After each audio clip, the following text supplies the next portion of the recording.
Proclamação do Evangelho de Jesus Cristo segundo Mateus. Naquele tempo, quando Jesus entrou em Cafarnaum, um oficial romano aproximou-se dele suplicando: Senhor, o meu empregado está de cama, lá em casa, sofrendo terrivelmente com uma paralisia. Jesus respondeu: Vou curá-lo. O oficial disse: Senhor, eu não sou digno de que entres em minha casa. Dize uma só palavra e o meu empregado ficará curado. Pois eu também sou subordinado e tenho soldados debaixo de minhas ordens. E digo a um: vai, e ele vai. E a outro: vem, e ele vem.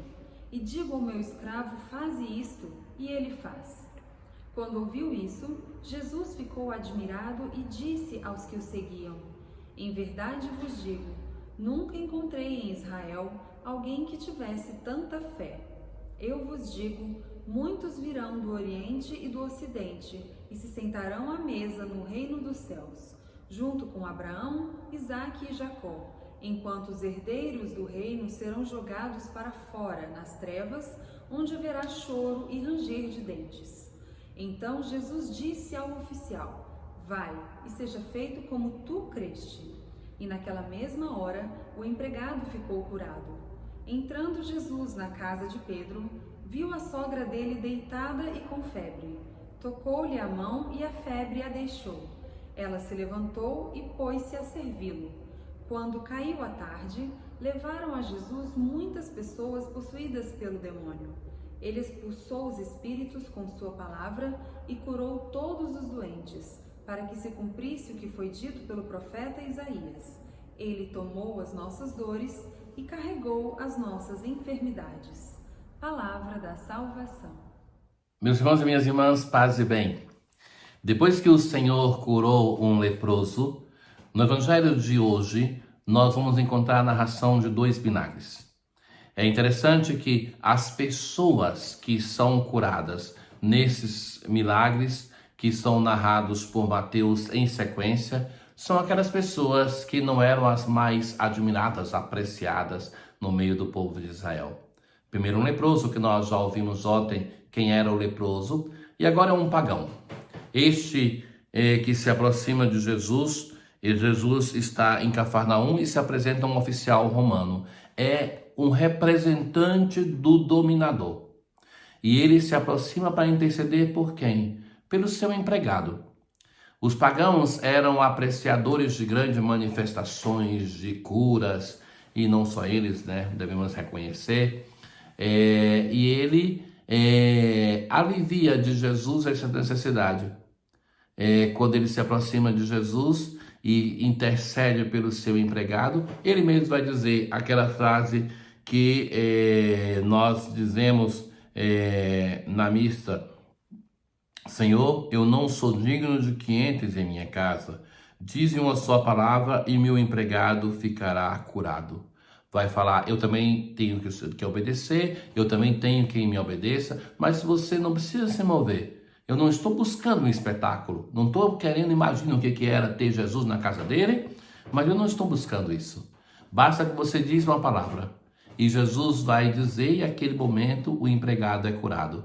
E aí Jesus faz uma advertência: muitos que não são do povo de Israel encontrarão a salvação. Aqui, no Evangelho que é escrito para a comunidade cristã de Jerusalém, e Jesus, para esse povo, está dizendo: olha, muitos daqui não aceitarão a salvação, e muitos de outros povos aceitarão a salvação que é oferecida. E é fato isso. Então, a salvação e o nosso empenho pastoral não atinge a quem nós pensamos que são aqueles que automaticamente acolherão, mas muitas vezes são aqueles que nós pensamos que acolherão a salvação e é quem vai rejeitar, e também o contrário. Ora, este homem volta e o seu empregado está curado. Agora Jesus vai para uma outra realidade. Primeiro foi curado um leproso, agora um pagão. E agora Jesus entra, está sempre ali em Cafarnaum, entra na casa de Simão. Ali tem a sua sogra. Parênteses, por esse motivo que nós sabemos que Simão era casado. pela sua sogra que é curada por Jesus. Então Jesus veio a ver com febre. Parece coisa banal para hoje, mas a febre, meus caros, no passado era uma coisa gravíssima, porque eles não tinham antibióticos, porque eles não tinham o sistema sanitário que nós temos. Então, um vírus, que hoje nós sabemos o que é um vírus, né? Talvez pouco tempo atrás a gente não tinha noção do que seria, hoje nós temos. Imagina o que era isso da antiguidade. Então, Jesus tocou-lhe a mão e a febre desapareceu. E ela se levantou e pôs-se a servir. Então, esses dois verbos que me interessam, porque se usa para essa mulher o verbo da ressurreição, o levantar-se, o ressurgir, o sair da morte para a vida. Mas também se usa o verbo da diaconia. Esta mulher representa, é a primeira pessoa, então, no Evangelho, que representa esse serviço que depois são colocados para os homens nos Atos dos Apóstolos, através do diaconato. Então, eles, no fundo, os diáconos que vão ser constituídos depois, têm a imagem nesta mulher que se coloca no serviço para os irmãos.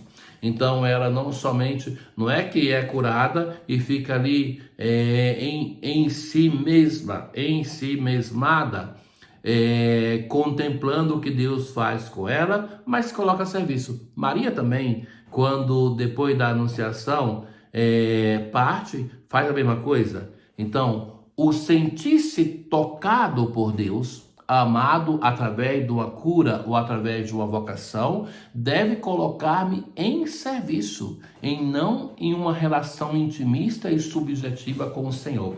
Porque sou amado por Deus, eu devo amar os meus irmãos. Ora, essas três pessoas são as três primeiras curadas por Jesus: o leproso, o pagão e a mulher. E, por esse motivo, o Evangelho de hoje, muitas vezes Mateus vai fazer isso, vai citar o Antigo Testamento para a sua comunidade que conhece o Antigo Testamento, para que eles possam entender aquilo que está acontecendo. O que está acontecendo? O Antigo Testamento está se realizando. E no Antigo Testamento, eu lhes dizia ontem que esses milagres vão fazer Jesus se demonstrar como o servo do Senhor, o servo sofredor, vai fazer Jesus se revelar como pastor e Jesus deixar-se conhecer como Salvador universal. Então, Jesus se manifesta como servo sofredor. No episódio do pagão, do oficial romano, ele se demonstra como Salvador universal. Mas o evangelista Mateus, ele faz um resumo e dizendo daquilo que aconteceu, que quando caiu a tarde, levaram a Jesus muitas pessoas possuídas por demônio. Ele expulsou os demônios com suas palavras e curou todos os doentes. E para que se cumprisse o que foi dito pelo profeta Isaías: ele tomou as nossas dores e carregou as nossas enfermidades. Então ele cita um episódio do servo do Senhor para fazer exegese, para interpretar os gestos de Jesus. Jesus é o verbo que se encarna, Deus conosco, é essa expressão tão cara a Mateus, Deus conosco. E o Deus conosco não está conosco de um modo indiferente, mas ele está conosco para carregar as nossas enfermidades e para tomar sobre si as nossas dores. E porque ele se comove, é que ele vê a grave situação do leproso. Imagina o que é viver a vida sem ser tocado, sem ser abraçado. Viver a vida assim. E viver a vida julgado como sendo a encarnação do pecado, da morte. Então, depois, esta experiência deste pagão, também um excluído na sociedade, e também a experiência de uma mulher já anciã, uma mulher que vive o sofrimento da febre, da dor, da preocupação com o dia de amanhã e que curada se coloca a servir. É o Senhor que ainda hoje carrega sobre si as nossas dores e cura as nossas enfermidades.